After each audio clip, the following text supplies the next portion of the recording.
Hallelujah hallelujah. परमेश्वर के नाम से आप सबको स्वागत करता हूँ और एक बार परमेश्वर के सन्निधि में आने के लिए परमेश्वर ने अवसर दिया, इसलिए परमेश्वर को धन्यवाद देता हूँ। हालेलुया। हम वचन की ओर चलते हैं। प्रकाशित वाक्य 2 अध्याय 12 वचन में पेरगमु कलीसिया के बारे में लिखा हुआ है। पिछले दिनों में हम एफेसु कलीसिया और स्मिरना कलीसिया के बारे में हम मनन करके गए थे। अभी पेरगमु कलीसिया के बारे में परमेश्वर यूहन्ना को क्या कहा बोल के यहाँ पर लिखा है। पेरगमु कलीसिया एक ऐसी कलीसिया है जहाँ पर शत्रु का जो सिंहासन है उसके बीच में ये कलीसिया था। मतलब पढ़िए 13 वचन में लिखा हुआ है, मैं ये तो जानता हूँ कि तू वहाँ रहता है जहाँ शैतान का सिंहासन है। कहाँ पर रहता है? पेरगमु कलीसिया वहाँ पर रहता है जहाँ पर शैतान का सिंहासन है ना। पढ़िए और एक बार पढ़िए। मैं ये तो जानता हूँ कि तू वहाँ रहता है जहाँ शैतान का सिंहासन है ना। ये मतलब पेरगमु कलीसिया का ऐसे स्थिति है कि लोग उस जगह में रहते हैं जहाँ पर शैतान का सिंहासन है। मतलब देखिए, एक शैतान का सिंहासन साबित हुआ, उसके बीच में अगर परमेश्वर के लोग रहने से उनका जीवन में कितना कष्ट और मुसीबत होगा, क्योंकि हर दिन उनको क्या करना पड़ेगा? सामना करना पड़ता है ना, क्योंकि शैतान खुद ही आके वहाँ पर अपना सिंहासन क्या साबित किया। तो उसके बीच में जो पेरगमु कलीसिया वास करता है, फिर भी परमेश्वर कहता मैं तुम्हारा कामों को क्या करता हूँ, जानता हूँ। तो मेरे नाम को क्या किया? आगे बढ़िए। और मेरे नाम पर स्थिर रहता है। कैसे ये लोग रहते थे? मेरे नाम पर स्थिर रहते थे। मतलब शैतान का सिंहासन जहाँ पर साबित है उसके बीच में ये कलीसिया वहाँ पर वास करते थे। फिर भी परमेश्वर उनके बारे में कहता है कि ये लोग मेरे नाम पर कैसे रहते हैं? स्थिर रहते हैं। सिर्फ बाहर भी नहीं है, और भी वचन आप पढ़ेंगे तो 14 वचन में लिखा हुआ है, पढ़िए। पर मुझे तेरे विरुद्ध कुछ बातें कहनी है, क्योंकि तेरे यहाँ कितने तो ऐसे हैं जो बिलाम की शिक्षा को मानते हैं। है ना। किसका शिक्षा की मानते हैं? बिलाम की। तुम्हारा विरोध, मतलब बाहर के बारे में नहीं कहता है, अंदर कलीसिया के बारे में कहता है तुम्हारे विरोध कुछ बात है, क्योंकि तेरे बीच में वैसे लोग जो है जो बिलाम के आज्ञाओं को पालन करते, उनकी शिक्षाओं को पालन करते, वो अभी भी कहाँ पर है? तुम्हारे पास है, तुम्हारे साथ है। इसका मतलब बाहर के बारे में नहीं लिखा है। बाहर शैतान का सिंहासन है ही है, लेकिन परमेश्वर कलीसिया के बारे में बोल रहा है तुम्हारे विरोध कुछ बात है। क्यों? क्योंकि उनके साथ या तो कलीसिया में कुछ लोग रहते हैं जो बिलाम का शिक्षा को क्या करते हैं? पालन करते हैं। मतलब ये कलीसिया का हाल देखिए, बाहर भी शैतान का सिंहासन आसपास और अंदर भी उनकी शिक्षा धीरे धीरे क्या कर लिया? प्रवेश कर लिया। कौन सा शिक्षा? बिलाम का शिक्षा। मतलब 2 चीज के बारे में लिखा। क्या? आगे बढ़िए। क्या है? जिसने बालक को इस्राएलियों के आगे टोकर का कारण रखना सिखाया। वो कौन सिखाया? बिलाम ने बालक को टोकर रखने का काम सिखाया। टोकर के कारण बना। इजराइल को कैसे गिरा सकते? क्या वो क्या शिक्षा है? टोकर का कारण रखना सिखाया है कि वे मूर्तों के बलिदान खाए। पहला चीज कहता वे मूर्तों की बलिदान क्या करें? आगे और व्यभिचार करें। 2 चीज जो बलिदान देते हैं विग्रह को, या तो दूसरा व्यभिचार। ये दोनों कौन सिखाया? परमेश्वर का दर्शन देके जो भविष्यवाणी कहा है उन्होंने सिखा के किया राजा को, मोआब राजा को। ये दोनों चीजों को उनके सामने रख ताकि वो अपनी पवित्र परमेश्वर के माने से क्या करें? गिर जाएंगे। ये टोकर का काम कर सकता है उनका जीवन, क्योंकि ये इस्राएल प्रजा जब मोआब में गए थे, परमेश्वर ने कहा मोआब के विरोध मत जाओ। इस्राएल प्रजा भी नहीं गया, लेकिन मोआब राजा देखा कि ये लोग इतने ज्यादा हमको भी क्या करेंगे? मार देंगे बोल के दूर से एक भविष्यवक्ता को बुला रहा है, इसका नाम बिलाम। ये राजा कहता तुम जिसको आशीष करते हो आशीष पाएंगे, तुम जिसको श्राप करते हो श्राप पाएंगे बोल के मैं जानता हूं, इसलिए आ जाओ। तो आके इस्राएल को उन्होंने क्या नहीं किया, श्राप नहीं दे पाया, बल्कि तीनों बार आशीष के ऊपर आशीष दिए। इसलिए बालक बड़ा गुस्सा हो गया, तुमको श्राप करने के लिए बुलाया, बल्कि तुम क्या कर दिया। आखिर में ये जो बिलियाम है उनको एक शिक्षा देकर गया था, देखो इस्राएल के ऊपर मैं कुछ नहीं विरोध कुछ नहीं कर सकता, वो लोग परमेश्वर का संतान है, लेकिन दो चीज तुमको मैं समझा के जाता हूँ, ये करने से वो लोग क्या कर सकते हैं, गिर सकते हैं। क्या पढ़िए, गिनती 25 अध्याय में, गिनती की किताब पुराने नियम में 25 अध्याय का पहला वचन में लिखा है, इस्राएली शित्तीम में रहते थे और लोग मोआबी लड़कियों के संग कुकर्म करने लगे। क्या किया, मोआबी जो स्त्री है वो बहुत सुंदर है, उनके साथ गलत काम किया, कुकर्म किया। और दूसरा वचन में लिखा है, और जब उन स्त्रियों ने उन लोगों को अपने देवताओं के यज्ञों में नेवता दिया, तब वे लोग खाकर उनके देवताओं, अपनी देवता को जो पूजा पाठ किया था उसमें जो बलि चढ़ाया उसको जाके ये लोगों ने क्या किया।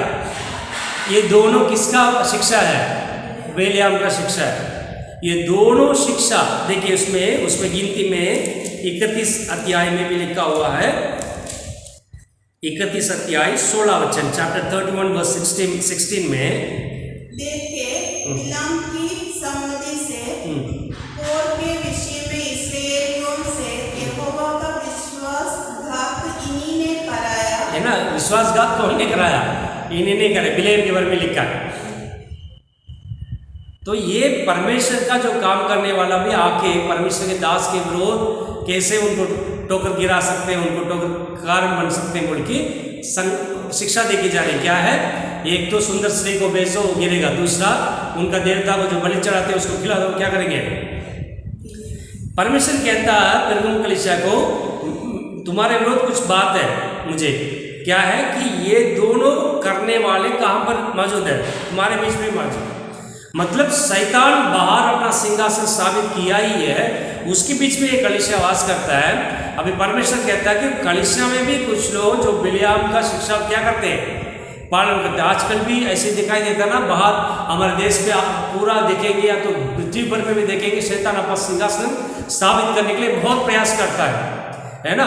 मनुष्य कुछ नहीं करता, मनुष्य जो राज्य कर रहा है, जो कुछ हमारे विरोध कर रहा है, मसीह लोगों के विरोध कर रहा है, वो 5 साल 10 साल रह के चले जाएगा, कोई भी 50 साल वगैरह हमारे विरोध राज्य नहीं करेंगे। लेकिन उनके द्वारा कौन करता है, शैतान करता अपना सिंहासन को स्थापित करने के लिए। परमेश्वर कहता है कि मैं सृष्टि करता हूँ पृथ्वी को, मैं सृष्टि किया, मनुष्य मेरा संतान है, मैं उनके ऊपर राज करूंगा। शैतान कहता मैं राज करूंगा। तो एक ही देश, एक ही पृथ्वी, एक ही वर्ल्ड बोल के सब प्रयास कर रहे हैं ना इन दिनों में। ये सब परमेश्वर का आज्ञा नहीं, ये सब शत्रु करता है इनके द्वारा। तो पूरा देश भर में पूरा क्या दिखाई देता है, शैतान का सिंहासन दिखाई देता, दूसरा बेविचार दिखाई देता, स्त्रियों पुरुष स्त्री के ऊपर कोकर्म करने वाला, दोनों गलत काम करते हैं, ये सब दिखाई देता, कुछ बड़ी बात नहीं। और अन्य देवता को जो बलि चढ़ाते हैं उसको खाने वाला लोग भी कहाँ पर दिखाई देते हैं, कलीसिया में दिखाई देते हैं। ये सब अंदर प्रवेश कर दिया। आजकल ये कुछ बड़ी बात नहीं है, कलीसिया के अंदर ये दोनों ग्रुप रहने लग गया। इसलिए पेरगमुन कलीसिया का समय कहते हैं मसीह के बाद 313वां साल से 600 वर्ष तक का जो बीच का समय में ये पेरगमुन कलीसिया का काल कहते हैं। क्यों? क्योंकि कॉन्स्टेंटाइन राजा जब परमेश्वर को या तो क्रिश्चियन धर्म को अपना लिया तो ऑफिशियल धर्म बना दिया उसको। तो बहुत लोग जो विग्रह आराधना करते थे, वे विचार करते, सब किसमें बदल गया, क्रिश्चियन धर्म में बदल दिया, लेकिन उनका जीवन नहीं बदला, सब क्रिश्चियन बदल। तो वो कलीसिया के अंदर आके गलत काम करने लग गया। लोग वहाँ जो पहले से लोग हैं वो भी क्या कर दिया, इनकी आज्ञाओं को पालन करने लग गया। वो बोल रहे कि देखो मैं ऐसे रहता हूँ लेकिन परमेश्वर मुझे भी आशीष करता है, अनुग्रह दिखाता है। ये कुछ बात है, परमेश्वर अनुग्रह दिखाने वाला परमेश्वर है। तो धीरे धीरे उनकी जो शिक्षा कहाँ प्रवेश कर लिया, कलीसिया के अंदर प्रवेश कर लिया। इसलिए ये जो कलीसिया, इसका काल को क्या कहते हैं, कॉम्प्रोमाइजिंग कलीसिया कहते हैं। मतलब कॉम्प्रोमाइज हो गया चर्च के अंदर, अच्छा जीवन भी बीते थे, बुरा आदत भी उनके जीवन में। या तो कॉन्स्टेंटाइन राजा का समय का कलीसिया बोलते, कब से कब तक, 313वां वर्ष से लेके मसीह बाद 600 वर्ष तक बीच का जो समय है, कम से कम 300 वर्ष क्या है, कंप्रोमाइसिंग चर्च बोलते हैं। तो आजकल भी हम देखेंगे देश में पूरा शैतान को सिंहासन स्थापित हो गया, और जो बिलियम को जो आ गया है तो शिक्षा इसको पालन करने वाला भी काम पर प्रवेश कर लिया कलीसिया में। इनके विरोध हम कुछ बातें कर दिया तो वचन लेके बोल दिया तो ये हमारे विरोध गलत झूठा गवाह फैला देंगे, जाके पुलिस को कंप्लेन कर देंगे कि मेरे ऊपर हाथ लगाया, मेरे बच्चे को गलत से हाथ लगाया, बोल के कंप्लेन कर देंगे। दुनिया इंतजार करता है कि ऐसे कुछ कंप्लेन आ गया तुरंत पासवान को क्या करो, अरेस्ट करके उनको नाम को खराब करो। ऊटी में ऐसे हुआ, एक पासवान बूढ़ा इंसान है, हमारा दूसरा डिनोमिनेशन का व्यक्ति है, लेकिन वहाँ अच्छा नाम कमाया। उनका जो परिवार है, जो लैंड में प्रॉब्लम है, जो पूर्विक जो लैंड है उनका प्रॉब्लम है। आखिर में कोर्ट एक जो पादरी इनकी साइड लिया, मतलब लैंड इनका है, तो इनका रिश्ता क्या किया, तुरंत कंप्लेन कर दिया कि मेरे घर पे इतनी छोटी बच्ची, इसके ऊपर गलत व्यवहार किया। छोटा बच्चा है, छोटी लड़की, ये बूढ़ा इंसान। तो जो शैतान का सिंहासन के अधीन में जो रहते हैं, ये इंतजार किया और उनको अरेस्ट किया, जेल में डाल दिया, और उनके नाम पूरा न्यूज में आप बर्बाद हो गए। अच्छा इंसान। आजकल भी ऐसी जो मसीह के लोगों के विरोध कुछ कंप्लेन कर दिया, वो सच्चा झूठा कोई पूछताछ नहीं करना, तुरंत क्या करना है, वो पासवान के बारे में पेपर में टेलीविजन में दिखा के वो ऐसे क्या वैसे, कोई प्रूफ नहीं, सब सही है बोल के नहीं बोला, ऐसे भी लोग हैं, लेकिन वो बच जाएगा। ऐसे जो गलत काम करता है वो पता है कैसे काम बच जाना है, लोगों को नजर में धूल चढ़ा के चले। लेकिन सचमुच जो परमेश्वर का दास है, उनका नाम को खराब करने के लिए पूरी दुनिया इकट्ठा हो गया है ना। पवित्र जीवन बीतना मतलब दुनिया झेल नहीं पाएगा। ऐसा नहीं हो सकता, हम जैसे रहते हैं वैसे तुमको रहना है। हम कीचड़ में रहेंगे, तुमको भी कीचड़ रहना है। तुम कैसे ऐसे बोल सकते हैं कि पवित्र जीवन। तो ये शत्रु का सिंहासन, शैतान का सिंहासन पूरा साबित हो गया, और बिलेम को जो शिक्षा उसको पालन करने वाला भी कहाँ प्रवेश कर लिया, कलीसिया के अंदर प्रवेश कर लिया। कैसे पर कलीसिया में आना, भयभक्ति होना चाहिए, है ना, दीनता होना चाहिए, दयालु होना चाहिए, प्रेम होना चाहिए, कुछ भी नहीं। जैसे जो संसार में जो पिकनिक बनाने जाते हैं वैसे जाना। उनको कुछ बोल दिया पासवान तो पासवान का नाम कराओ। पासवान भी डरता आजकल की, बोल दिया तो क्या हो जाएगा, आएंगे नहीं, भीड़ गम हो जाएगा, कुछ नहीं मिलेगा मुझे, ऐसे हाल हो गया आजकल। लेकिन परमेश्वर कहता है ऐसे होने के बावजूद भी, दूसरा अध्याय प्रकाशित वाक्य दूसरा अध्याय 13 वचन में लिखा है, तू मेरे नाम में कैसे रहा, स्थिर रहते हो बोल के मैं जानता हूं, और तुम्हारे बीच में गवाह था जिसका नाम अंतिपा, वो सच्चाई जीवन बिताता, और उसको भी क्या कर दिया लोगों ने, मार दिया। पढ़िए प्रकाशित वाक्य दूसरा अध्याय 13 वचन में। मैं ये तो जानता हूँ कि तू वहाँ रहता है जहाँ शैतान का सिंहासन है, और मेरे नाम पर स्थिर रहता है, और मुझ पर विश्वास करने से उन दिनों में भी पीछे नहीं हटा, जिनमें मेरा विश्वास योग्य साक्षी अंतिपास तुम में उस स्थान पर घात किया गया है ना। क्या किया गया, उसको घात किया गया, मतलब उसको मार दिया।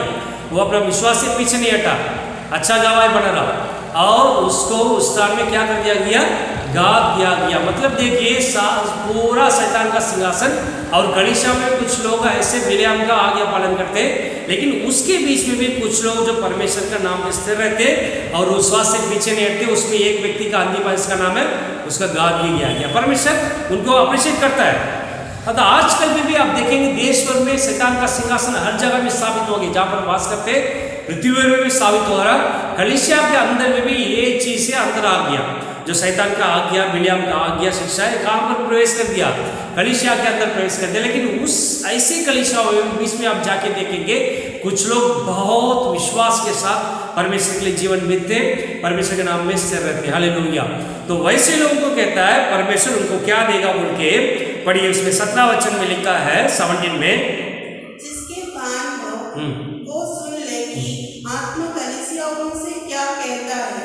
जो जे पाए उसको मैं गुप्त मन्ना में से दूंगा, और उसे एक श्वेत पत्थर भी दूंगा, और उस पत्थर पर एक नाम लिखा हुआ होगा, जिसे उसके पाने वाले के सिवाय और कोई न जानेगा। इसका मतलब क्या है, परमेश्वर ऐसे लोग गुप्त मन्ना देगा, और सफ़ेद पत्री देगा जिसमें कुछ नाम लिखा होगा, जिसको मिलेगा उसी को क्या बोल के नया नाम देगा। हालेलुया।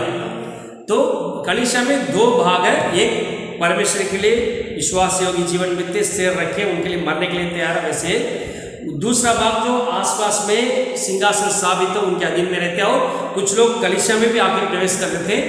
परमेश्वर बोलता है ऐसे लोग सही नहीं है, लेकिन तुम सिर्फ बने रहोगे तो परमेश्वर गुप्त मन्ना तुमको देगा और नया नाम देगा। हालेलुया। यदि ऐसे लोग जो परमेश्वर के विरोध काम करते हैं, व्यभिचार करते हैं, गलत काम करते हैं, कलीसिया में रहते हुए और आसपास में जो रहते हैं शैतान का अधीन में, उनको भी परमेश्वर कहता है 16 वचन में 16 में, सो मन फिरा नहीं तो मैं तेरे पास शीघ्र ही आकर अपने मुख की तलवार से उनके साथ लड़ूंगा। लड़ने वाला परमेश्वर। अगर हमारा जीवन सही नहीं है, दुनिया की आदतों को पालन करते हैं तो शैतान के सिंहासन में उसको आदर महिमा देते हैं। परमेश्वर कहता है इसलिए विरोध में क्या करूंगा, लड़ूंगा। लेकिन उसके बीच में भी तुम परमेश्वर के लिए सिर्फ बने रहोगे, विश्वास योग्य रहोगे, तो परमेश्वर कहता है गुप्त मन्ना और नया नाम दूंगा। हालेलुया। 15 वचन में पढ़ेंगे, निकोलाई जो वैसे ही तेरे यहाँ कितने तो ऐसे हैं जो निकुलियों की शिक्षा को मानते हैं। निकुलियों की शिक्षा को, पहला जो कलीसिया एफेसी कलीसिया में भी लिखा 6 वचन में, परमेश्वर उस निकुलियों शिक्षा को क्या करता परमेश्वर, दूसरा अध्याय 6 वचन 2:6। पर हाँ तुझमें एक बात तो है कि तू निकुलियों के कामों से घृणा करता है, जिनसे मैं भी घृणा करता हूं। निकुलाई जो ग्रुप है उनकी कामों को परमेश्वर क्या करता है, नफरत करता है, घृणा करता है ना। तो यहाँ पर इस कलीसिया का प्रथम कलीसिया कहता है वैसे जो उनकी शिक्षाओं को पालन करने वाला, क्या शिक्षा बोल के नहीं लिखा, लेकिन लोग विश्वास करते हैं यही है मूर्ति पूजा जो करके खाते हैं, बलिदान चढ़ा के जो खाते हैं, और दूसरा व्यभिचार करने वाला। बोलते हैं ना आजकल जो कलीसिया में सिखाते कुछ भी कर लो लेकिन परमेश्वर का अनुग्रह काफी है, परमेश्वर का ग्रेस पीरियड है, कुछ भी कर लो वही इनका शिक्षा है बोल के लोग बताते है ना। ऐसे नहीं होता है, परमेश्वर का अनुग्रह है बोल के हम सब कुछ क्या नहीं कर सकते हैं, वो चाबी नहीं है। तुम कुछ भी पाप करने के लिए परमेश्वर का अनुग्रह एक चाबी नहीं है, परमेश्वर का अनुग्रह फ्रीली मिला, हम उसके लिए काबिल नहीं है, फिर भी God shown his grace upon us. Hallelujah. तो परमेश्वर कहता हूँ शैतान का सिंहासन हर जगह में स्थापित हो रहा है, वो होते रहेगा। और उनकी आदतें, उनकी शिक्षा काम पर प्रवेश कर लिया, कलीसिया में प्रवेश कर लिया, वो परमेश्वर का सन्निधि में कैसे नहीं आते हैं, एक भयभक्त के साथ नहीं आते हैं, परमेश्वर की महिमा पवित्र परमेश्वर उनको पवित्र के साथ आराधना करना इस सोच में नहीं आते। फिर भी उनके बीच में भी तुम मेरे नाम पे स्थिर रहोगे और विश्वास में बने रहोगे। हो सकता हो लोग तुमको घात करेंगे, लेकिन तुम्हारे लिए मैं क्या रखा हो, गुप्त मन्ना रखा हूँ और नया नाम रखा हूँ। यदि तुम मन नहीं फिरोगे, तुम ऐसे जीवन बीतोगे, मैं तुम्हारे विरोध लड़ने के लिए आऊँगा। परमेश्वर ऐसे लोगों के विरोध क्या करता है, लड़ता है। हालेलुया। तो इस कलीसिया का काल है मसीह के बाद 313 साल से 600 वर्ष तक का काल है। जब दूसरे लोग मसीह का, जब क्रिश्चियन रिलीजन को मानने लग गया, तो वो लोग के दोबारा कलीसिया में क्या हो गया, कॉम्प्रोमाइज होने लगे। इसलिए इसको बोलते हैं कॉम्प्रोमाइजिंग चर्च, है ना। सब धर्म अपना लिया, आजकल भी करते हैं, बहुत लोग मसीह का धर्म मानते हैं। कुछ दिन के बाद उनके धर्म के लोग इकट्ठा होकर इसको मारते पीटते, तो अपने धर्म में क्या करते हैं, वापस चले जाते। जरूरत नहीं है ऐसे लोगों का धर्म मत बदलो, जरूरत नहीं। आदत बन गया कि हम लोग को तुरंत क्या करो, आते ही सफ़ेद वस्त्र पहन लो, आते ही तुम अपना नाम बदल दो, और आते ही तुम पानी में डूब के बपतिस्मा ले लो, कुछ जीवन में नहीं बदला। बाद में उनके धर्म के लोग इकट्ठा करके देखो ऐसे आके मारते पीटते, उनके धर्म में लड़ाई करते, तो दोबारा ये कहाँ चले जाते हैं, उनके धर्म में चले जाते हैं। हम उस काम करने के लिए नहीं, पुराने समय में ऐसे ही कुछ लोग काम करते थे, वो आजकल जरूरत नहीं है। परमेश्वर जानता आपका नाम, परमेश्वर के दिल को भी देखता है, अंदर पवित्र जीवन है कि नहीं। बाहर तुम सबको सफ़ेद वस्त्र पहनने की जबरदस्ती मत करो। सफ़ेद वस्त्र पहनने से कोई परमेश्वर का दास और दासी नहीं बन जाते, नाम बदलने से कोई परमेश्वर के दास और बच्चे नहीं बन जाते। कुछ भी मत करो, अपना हृदय अपने मन दे दोगे, परमेश्वर का दास बन जाओगे। हालेलुया। परमेश्वर किसी को अपने धर्म बदलने के लिए नहीं कहा। तो ऐसी कुछ चीज़ें कलीसिया हम लोग को नहीं करना चाहिए, और परमेश्वर जो नफरत करता है उस आज्ञा को हम पालन नहीं करना चाहिए, शिक्षा को, है ना। ग्रेस का नाम लेके, अनुग्रह का नाम लेके अपने जीवन में पाप नहीं कर सकते। हालेलुया। हो सकता है हमसे ज़्यादा जो पाप करता है आजकल भी कर रहा है, वो परमेश्वर अपना अनुग्रह दिखा के कल ही बदल सकता है। इसका मतलब ये नहीं कि मैं भी पाप करूँगा, नहीं, ऐसा नहीं। हम सिर बने रहेंगे, परमेश्वर हमारे विरोध लड़ेगा नहीं, बल्कि क्या करेगा, नया नाम देगा, हालेलुया, मुक्त मन्ना देगा, हालेलुया। तो ये कलीसिया का काल है 313 से लेके 600 वर्ष तक, है ना। मसीह के विरोध जो परेशानी करते थे, जो कष्ट और उपद्रव करते थे, तब से शुरू से लेके कॉन्स्टेंटिनोपल का समय तक, वो अभी बंद हो चुका है, क्योंकि सब धर्म मानना शुरू कर दिया, क्योंकि कॉन्स्टेंटिन ने ऑफिशियली क्रिश्चियन रिलीजन एक्सेप्ट कर दिया। कब से कब तक, 313 से 600 वर्ष तक लोग मानते थे, लेकिन रोम साम्राज्य जिस तरीका से करते थे वैसे नहीं, है ना। तो इस काल में कलीसिया बोलते कॉम्प्रोमाइजिंग चर्च, आसपास में जो शैतान का शिक्षा पालन करना। हम अपना जीवन में बहुत सावधानी से रहना है, परमेश्वर के सामने एक योग्य जीवन बीतना है, विश्वास योग्य रहना है, तो परमेश्वर जरूर हमको प्रतिफल देगा, हालेलुया। हम आंखें बंद करके प्रार्थना करेंगे। परमेश्वर सुंदर समय में आपके सन्निधि में आने के लिए आपने मदद किया, उसके लिए धन्यवाद देता हूँ। जो कोई परमेश्वर आपके वचन को सुनता है, परमेश्वर को आशीष कीजिए। सभी आदर मान महिमा सिर्फ आपको ही देता हूँ, इस सब मसीह के नाम से मांगता हूँ, सुनिए और ग्रहण कीजिए, आमीन, हालेलुया, हालेलुया।